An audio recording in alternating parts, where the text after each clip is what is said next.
Hi guys, this is Mr. S here. We're going to do another part of the Andy Warhol project. I unfortunately got really ill and went to the hospital, so I'm going to be out this week, but I still expect you guys to do some work. But don't worry, it's something you've already done before. We're just going to actually use our own faces this time. So what I did was I went and I took a bunch of selfies and picked out my favorite one. So we have this one here. What I would suggest for you to do is take it against a wall that is a different color than your hair. So you separate off of the background because we're going to actually use a bit of the background in the shot itself. If you can see, my face is actually pointed in the direction of the light. You actually can see some light here, and it falls off on my cheeks, and then it gets dark down towards the bottom. That actually shows the contour in my unshaven face because I've been sick. Sorry, guys. So hopefully my voice holds out a little bit longer, and this won't be a very long demo for you guys either. So I already went and converted this to black and white. What I want to do is I'm going to hit Control 0 and move this. I'm going to zoom out so I can kind of see the whole image itself, and I'm going to get my lasso tool, the polygonal lasso tool, and I'm actually going to make a rough selection. I'm going to include some stuff around my face, around my glasses. I don't know if you're hearing all these clicks because the microphone is part of the keyboard, and if you are and you're listening to me on headphones, I'm sorry if it's really annoying. I'll try and do this as fast as possible.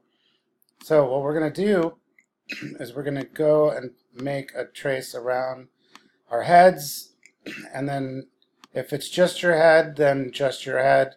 If it's got your body attached to it like mine, then you do the same thing. We close that. What I'm going to do is go up to Edit, Copy. By the way, my Photoshop looks different than yours. This is CS5. You guys are using CS6. So where mine is gray, yours is going to be black, blah, blah, blah. My toolbar is still the same as yours. I went and made a new image. So File, New, right up here, File, New. It's going to be a size that we already know. It's going to be 17 inches wide by 11 inches tall at 300, making sure that it's in RGB color. We've done that before. So what I did was I went Edit, Copy, and what I need to do is see how I'm going to divide this space. And if I get my crop tool, your guys is going to look different, but if you clear up the width and the height, you can actually make sure that your whole image is covered like that, and then you can get your rulers. I'm sorry, you can click on your rulers and drag guides over. If you don't have your rulers, if you press Control R, they'll show up or they'll go away. What I want to do is I want to create my face in 3 places, and I need to know where those 3 places are.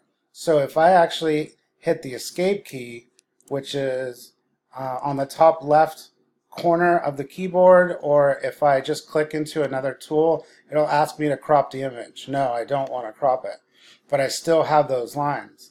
So if I press Control V for Control Paste, I get my image. I can move it over to where I want it to be. I want this bottom corner to be my bottom corner, but I want this edge to match up with this edge.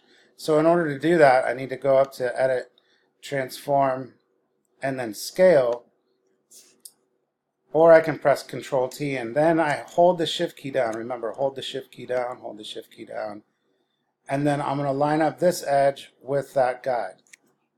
So if I hit Enter or I hit the check mark up at the very top, then I got my image. So I'm going to have my image here. What I'm going to do now is I'm going to go over to my Layers palette, and I'm actually going to right click, and I'm going to duplicate the layer. Layer 1 copy, that's a fine name for me. I'm going to get my Move tool, and it's going to go in the middle. And then I'm going to copy that one by double clicking or right clicking on the layer and click Duplicate Layer. Layer 1, copy 2. We'll get into naming layers and stuff further on.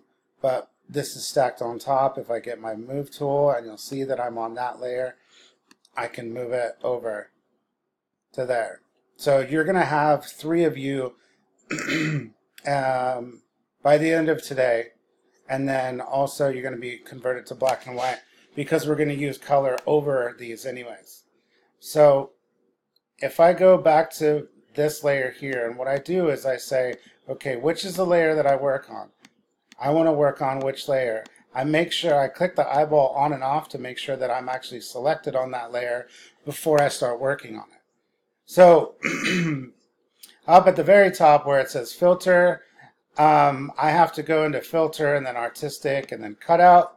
You guys go into filter. Wow, my face is huge. Filter and then filter gallery and then cutout. If we do this number of levels down to 3, it's going to help you guys out a lot. Trust me, I've done this one before. So you want 3 levels, and edge simplicity, I actually want some detail still back in it. So I'm going to bring this back to 2 or to 1. If I bring it back to 1, let's see if I can go further. If I go to 0, I can still kind of make my eyeball out. That's good. What we want are, there's 3 levels. There's black, there's gray, and there's highlight, basically. It's black and white image. So we got 3 levels. And then I got this halo around me that we're going to use for a different color. And so then we can start working. If I click OK. If you guys have noticed, when you zoom in and you use any sort of color, and you use that paint bucket tool, which is behind the gradient tool, remember that. Click and hold the gradient tool, you'll find the paint bucket tool. If I click that and click it on my neck, sometimes when you zoom in, it doesn't fill in all the way. If I go and click in that area, it'll start to fill it in the whole way. Oh, but wait, then I went too far. Control Z. Remember, Control Z fixes a lot of different things. The first thing that I want you guys to do is on the left-hand side, we're going to do this in an analogous color scheme. So if we go back into, say, Chrome, I'm going to make a new window here. We're going to go to color.adobe.com. And this is all hooked up for me. If I click on color rule, analogous, and I want this to be different tones, so I'm going to have one that's really bright. I'm going to actually bring it a little bit brighter. I'm going to have this one come a little bit darker. I'm not a really big fan of this, so I probably won't use this. I'll probably use 1, 2, 3 of these colors. So I'm not going to worry about that one. Yeah, I think I'm just going to use these top 3 colors here. So if I scroll down, there's the RGB colors. If I punch those in, great. I'll get the same color in Photoshop. But we already know how to take a screenshot. It's Control Alt Print Screen.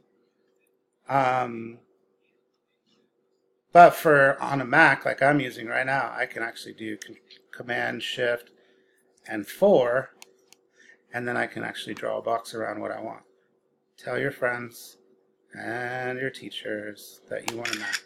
So now I got a screenshot. I'll go back to Photoshop and I'll open this, and it actually goes directly onto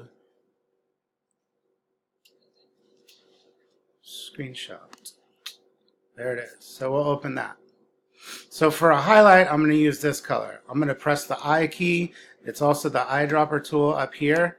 It's just that one, the very top. I click that, and all of a sudden my foreground color is the same as that I want. If I go back to my image here, and what I want to do is I want to go edit and step backwards to where I don't have any color on my image at all. I'm actually going to fill this in with the paint bucket tool there. If you notice, it didn't fill in that part of my forehead. I'm not going to worry about that right now. I'm going to get the main areas of my face. I'm actually going to get the white of my eyes. I'm going to get my shirt and this little highlight underneath my chin. You guys all can do that in seconds. See, if you do go too far, you go too far. So Control Z, get out of it. Don't forget, you can zoom in, and in order for me to get inside there, I can just get inside there. So, and there's a good spot, and then there's a good spot too. I want to zoom in one more and just get a couple more because it really matters. Control Z, get out of there. So, by the end of today, you should have this analogous one done. It's so super easy because when I go to my second color, this one here, and I grab the eyedropper tool by pressing I, and I come back here and I get my paint bucket tool, guess how much it fills in? The biggest time consumer is you, and not taking 1,000 hours to take a selfie. Trust me, it'll help you out. So in here and in there, there's the analogous color scheme. Oh wait, I have another color to do. Get my eye, click, paint bucket tool, boom, we're done. If I go and click on my glasses because they're the darkest part, they've already been filled in, but this hasn't, and this hasn't, and that hasn't. We're going to work on cleaning all this stuff up and the edges a little bit later. I'm going to mix these up, make those wrinkles in the t-shirt look a little bit different. So, analogous colors, once again, on the left. That's what we're doing. The next one, we're going to do complementary colors for the middle. And what we're going to do is, I'm actually going to print these out. I'm going to change the ink for the new printer that we got so that we can make our own wallpaper. And so there'll be different colors of you guys all the way up on the walls here very, very soon. I hope to be back really soon because A, making sub plans and not being there is kind of boring, but I actually kind of miss you guys. So take care, be nice to your sub, pause anytime you need, go back anytime you need. You can email me with questions. I'll be checking my email once or twice a day. And if you're having any problems, just let me know. So there we go. Analogous color, pop art selfie, part 1. Perfect. Thanks, guys. Have a good day. Give a high five to someone and say that they're nice. Bye.